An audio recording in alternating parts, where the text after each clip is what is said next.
Hello, in this video I will show you how you can insert SD card to your OPPO A5.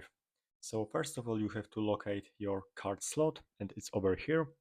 So now take your SIM eject tool which comes inside OPPO A5 box and put it inside this little hole like that. It should click and take it off, but do it very carefully because it's easy to break. So now you have to rotate it, and here is the SD card slot. So take your nano SD card and place it just like that. It's ready, and very important note, you can't use SIM to slot if you want to use SD card. You can only use SIM 1 uh, when you have SD card over here. So when it's done, you have to flip it and place it like that. Also very carefully.